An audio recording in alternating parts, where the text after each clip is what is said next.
नमस्कार, बहुत स्वागत है आप सभी का। आप देख रहे हैं एनएमएफ न्यूज में हूं आपके साथ चेतन पाठक।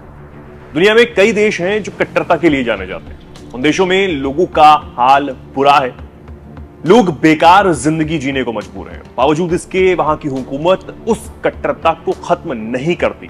लेकिन इस कट्टरपंथी सोच से ऊपर उठकर कुछ देश ऐसे भी हैं जो अपने देश की खुशहाली के लिए अब काम कर रहे हैं और अब तो खुलकर बोलते भी हैं कि अपने देश की तरक्की के लिए वो कुछ भी करेंगे। इनमें से एक देश है सऊदी अरब, जिसके क्राउन प्रिंस हैं मोहम्मद बिन सलमान, जो काफी चर्चाओं में रहते हैं। उन्होंने फिलिस्तीन के संबंध में कुछ ऐसी बात बोली है जिसे सुनकर दुनिया भर के मुस्लिम देश बेहद परेशान हो गए। कई रिपोर्ट्स के जरिए यह बताया गया कि अमेरिकी मैगजीन द अटलांटिक ने एक रिपोर्ट में दावा किया कि मोहम्मद बिन सलमान फिलिस्तीन के मुद्दे को अपनी प्राथमिकता में नहीं रखते हैं। जी हां, उन्होंने इस बात का जिक्र अमेरिका के विदेश मंत्री एंटनी ब्लिंकन से एक बातचीत के दौरान किया था। इस साल जनवरी में ब्लिंकन के सामने फिलिस्तीन के संबंध पर बात करते हुए सऊदी क्राउन प्रिंस मोहम्मद बिन सलमान ने अपनी राय दी थी। जब अमेरिकी नेता सऊदी अरब के दौरे पर थे, बातचीत में इजराइल और हमास के बीच जारी जंग को लेकर भी बात हुई थी।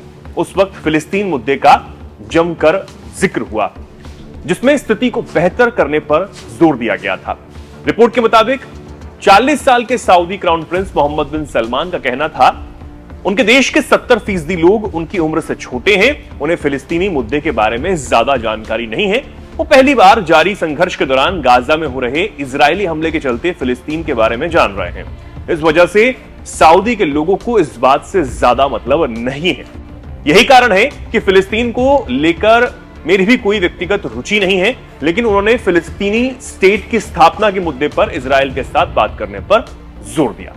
लेकिन अब जब इस बात ने जोर पकड़ा तो सऊदी अधिकारी ने उन दावों का खंडन किया है, इसे खारिज किया है, जिसमें क्राउन प्रिंस मोहम्मद बिन सलमान ने फिलिस्तीन को लेकर अपनी राय रखी थी। मिडल ईस्ट आई की एक रिपोर्ट के मुताबिक सऊदी अधिकारी ने मोहम्मद बिन सलमान और एंटनी ब्लिंकन के बीच ऐसी कोई भी बातचीत न होने का दावा किया है। इसके अलावा कोई आधिकारिक बयान भी सामने नहीं आया। बता दें कि फिलिस्तीन के समर्थन को लेकर दुनिया के कई देशों में विरोध प्रदर्शन देखने को मिले। हालांकि सऊदी अरब में ऐसा कोई प्रदर्शन नहीं हुआ, बल्कि वहां किसी को इजाजत भी नहीं दी गई थी। और अब इजराइल गाजा में तबाही मचाने के बाद लेबनान में बैठे हिजबुल्लाह को मिटाने में लगा हुआ है। ताबड़तोड़ हमले वहां किए जा रहे हैं, लेकिन इस बीच ये दावा जो किया जा रहा है वो कहीं ना कहीं मुस्लिम देशों के लिए परेशानी का सबब बना हुआ है। हालांकि सऊदी अधिकारियों ने इसे खारिज जरूर किया हो, लेकिन फिर भी अगर ये खबरें सामने आई हैं तो कुछ ना कुछ तो जरूर हो सकता है। अब आप इस पर क्या सोचते हैं, क्या कुछ कहना चाहते हैं, कमेंट सेक्शन में हमें जरूर बताएं। धन्यवाद।